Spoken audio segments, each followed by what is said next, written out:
There are three certainties in this universe: death, taxes, and our pathological need to throw our bank accounts into the sun for literally anything with a Charizard on it. Base sets, promos, reprints, rainbow rares, we'll even buy the versions wearing the silly little crystal hats. It does not matter. We don't care. The Pokemon Company knows we will happily go into generational debt for it. But despite our proven track record of making catastrophic financial decisions for pieces of shiny cardboard, Japan looked at some of the greatest Charizard artwork ever conceived and said, "No, you guys get the reprints. We're keeping the masterpieces for ourselves." And because of that, today we're looking at the forbidden fruit of the TCG. Not the lazy translation to cards that we already own, no exclusive stamps on art that we've seen a dozen times before. These are 5 legitimate, mechanically distinct Charizard cards that, for whatever reason, never made a jump to the Western market. I'm David from Type Disadvantage, and this is the 5 forbidden Charizards Japan refused to give us. Number 5. The Illustration Grand Prix promo. Back in 2020, while the rest of the world was busy collapsing, Japan held its second annual Pokemon Card Game Illustration Grand Prix. Over 4,000 artists submitted their vision of the franchise's favorite dragon lizard, but only one man, Hiro Satsuma, walked away with a win. Now, usually the boardroom logic for a modern Chase Charizard follows a very specific trend. If it's not emitting big dick energy, lunging out of the border, or looking like it's auditioning for a movie poster, the marketing department tends to get nervous. But the rare exception aside, the default setting for the flame Pokemon has always been maximum sensory overload, but Satsuma decided to ignore the boardroom predatory marketing disguised as badassery, and instead,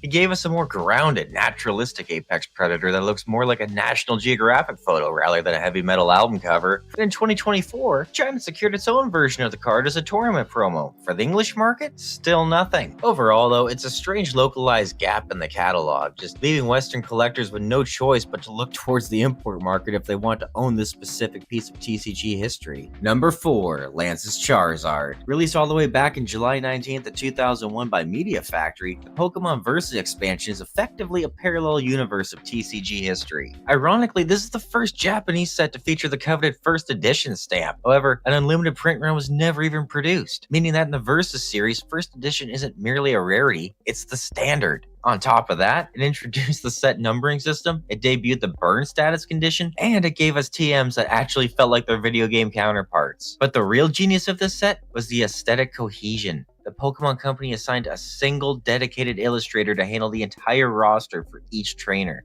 Which brings us to card number 97, Lance's Charizard. And what I love about this one is that Kosube trades that clean corporate line style you'd expect for a more scratchy folk art aesthetic. It honestly makes the Pokemon feel more like a legend rather than a generic fire breather you'd expect to see on the back of a cereal box. The card itself is a basic 80 HP Pokemon designed for the e-reader, requiring players to swipe their card through a scanner just to access its full potential. So why was this entire chapter of history deleted from the West? Because Nintendo looked at the bulky e-reader hardware, guessed that Western kids wouldn't have the patience for it, and left the most innovative set in TCG history on the cutting room floor. Lance's Charizard remains 100% exclusive to the set, just making it a reminder of the creative masterclass we were never allowed to experience. Number 3. Charizard EX Art Collection. Mitsuhiro Arita is the undisputed godfather of this hobby. Who the fuck are you, and what the fuck have you ever done? Nothing. You're nobody, and you've never done anything ever. He's the man who illustrated the original 96 base set Charizard. The very card that convinced an entire generation of kids that cardboard was a better investment than gold. So in 2016, for the franchise's 20th anniversary, Arita returned to his original creation to show the modern designers how it's actually done. Arita ditched the sanitized digital look of the modern EX era for a more raw, texture oil painting style. It's a portrait of a legitimate war between Venusaur and Charizard that look like they've actually been through some shit. But as is tradition with the best art in the game, there was a catch. This card was never tucked away in a standard booster pack, oh no. It was a regional exclusive found only within the pages of the Japanese Pokemon card game art collection book. Basically, the powers that be decided the only way that we could get this card was if we were first willing to buy an art book about the history of Pokemon cards, putting the hobby's most sophisticated masterpiece behind a literary paywall, knowing damn well that most men haven't touched a book since high school. Number 2. The 1998 CD promo. This is a Ken Sugimori original using a softer watercolor palette. It's a look that makes the aggressive, oversaturated versions we get today look like they were designed by a 10-year-old working in a factory. If you were a sentient being in the late 90s, this image is burned into your retinas. This is the visual blueprint we have for the entire Charizard craze today. We saw this art on the game box, we saw it on the strategy guides, we saw it on the booster packs, but for some reason, Western audiences were never allowed to actually pull it from a pack. While we were busy opening base set 2 and just settling for the variant, Japan was enjoying the holy grail of TCG. Released in 1998, this card was a special promotional insert tucked inside the Pokemon Best Collections music CD. Yes, a CD, a piece of technology that's now is about as relevant as a floppy disk. But at the time, it was the only way to get your hands on the definitive holographic version of the iconic dragon. I mean, the irony is almost painful. The very image that sold the entire franchise to the West was deemed unnecessary to our actual TCG market. But get the fuck out of here. Number 1.